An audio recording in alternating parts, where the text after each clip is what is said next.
Proper note. किसी भी company में दस्तावेज़ों, वाउचर्स, लेटर्स, नोटिसेस, असेसमेंट आदि को संभाल कर रखना हमेशा एक चुनौती रहती होती है। एक सामान्य आकार की कंपनी में ये फाइलें होनी चाहिए। वाउचर फाइलें जैसे कि सेल, परचेज, जर्नल वाउचर, और जर्नल वाउचर को सपोर्ट करने के लिए वेंडर फाइलें, जैसे एक फ़ाइल हो सकती है जिसमें सभी एडवोकेट्स के बिल लगे हुए हों, एक फ़ाइल हो सकती है जिसमें क्रेडिट ब्यूरो से रिलेटेड सब डॉक्यूमेंट्स लगे हों, एक फ़ाइल हो सकती है जिसमें एसआरओ जैसे साधन, इससे रिलेटेड फाइलें लगी हुई हों। फिर एक कैश वाउचर की अलग फ़ाइल होनी चाहिए और बैंक की एक अलग फ़ाइल होनी चाहिए। नॉर्मली बैंक के वाउचर्स नहीं बनाए जाते हैं, लेकिन बैंक स्टेटमेंट, बैंक रिकन्सिलेशन, ये सब चीज़ें होती हैं, या बैंक अकाउंट खुलवाया, क्लोज़ किया, या बैंक से कोई स्टेटमेंट आई, उसमें ये सब पेपर्स लगे होने चाहिए और सभी पेपर्स डेट वाइज लगे होने चाहिए। फिर एक अकाउंट्स की फ़ाइल होनी चाहिए जिसमें कि नॉर्मली जैसे ट्रायल रिव्यू करते हैं या कोई बैलेंस कंफर्मेशन के लेटर्स वगैरह होते हैं, इस टाइप की चीज़ें जर्नल होती हैं अकाउंट्स की।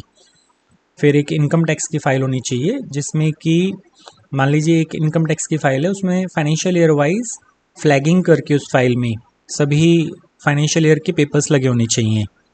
फिर एक आरओसी की या कंप्लायंस की, जैसे मान लो कोई ट्रस्ट है तो आरओसी में रजिस्टर्ड नहीं है, लेकिन उसकी एक फिर भी कंप्लायंस की फ़ाइल होगी जो रजिस्ट्रार ऑफ ट्रस्ट होता है, उसके पेपर्स लगे होंगे।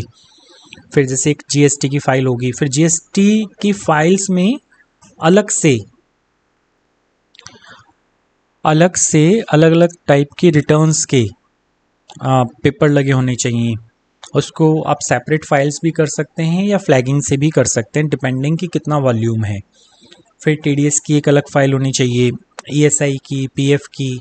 फिर फंडर्स की फ़ाइल होती है, जैसे मान लीजिए किसी कंपनी को अलग अलग एनबीएफसी या बैंक से फंड मिला हुआ है, जैसे अर्थमेट से और अवंती से, या किसी इंडिविजुअल इन्वेस्टर ने इन्वेस्ट किया हुआ है।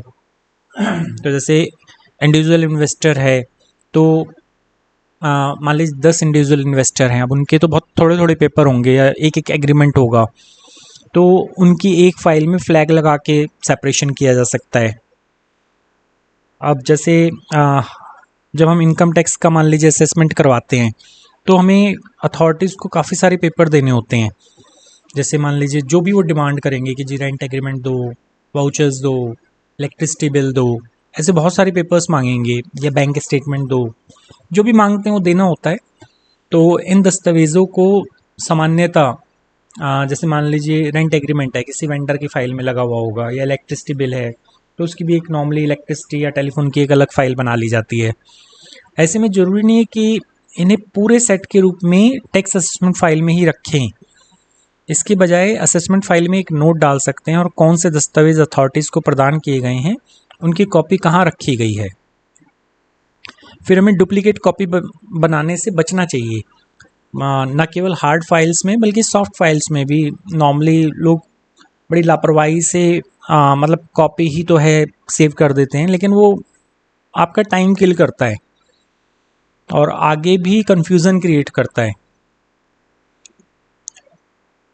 जैसे फाइनल फाइनेंशियल्स को आरओसी या कंप्लायंस फाइल में रखा जाना चाहिए और इन्हें एक सपोर्टिंग वर्किंग फाइल के साथ सपोर्ट होना चाहिए, मतलब फाइनेंशियल्स की फ़ाइल अलग और उन फाइनेंशियल्स को बनाने के लिए जो वर्किंग हुई है उसकी फ़ाइल अलग, जिसके लिए एक अलग से समझाया गया है कि वर्किंग फ़ाइल कैसे बनाते हैं। अब जो फाइलें हैं, किसी भी फाइल में बहुत ज़्यादा कागज़ नहीं लगे होने चाहिए, पेपर्स नहीं लगे होने चाहिए। और अगर पेपर्स ज़्यादा हो गए हैं तो फिर एक नई फाइल लगा लो। जैसे मान लो किसी फाइल का नंबर है 25 और एक नई फाइल बनानी है, तो पहली फाइल को नंबर कर दो 25/1, दूसरी का हो जाएगा 25/2। तो फाइलिंग बहुत ही महत्वपूर्ण है और इसे अच्छे से मेहनत करना चाहिए। हमें पेपर्स को खाली 1 या 2 महीने के लिए नहीं रखना, बल्कि 8 साल के लिए संभाल के रखना है। जैसे जैसे कंपनी बढ़ेगी तो फाइलिंग की नेसेसिटी बढ़ती चली जाएगी, उसके लिए ज़्यादा स्पेस चाहिए होगा, और स्पेस हम सब जानते हैं कि डे बाय डे महंगा हो रहा है। इसलिए डुप्लीकेट कागज नहीं रखने चाहिए और हर साल फाइलों की समीक्षा करके अनावश्यक दस्तावेजों को डिस्ट्रॉय कर दो ताकि आपकी फाइलें सही से मैनेज हो सकें। अगर कोई फाइल फट गई है तो उसे बदल दें, नई फाइल लगा दें। अगर फाइल में जो पेपर लगाए जाते हैं वो हमेशा सेंटर करके फिर पंच किया जाना चाहिए अच्छे से। अगर कोई पेपर फट गया है तो उसे टेप से जोड़ दो। इस तरह सही तरीके से फाइलिंग करने से कंपनी के समय में काम में सुगमता आती है और समय पर जरूरी कागज आसानी से मिल जाते हैं।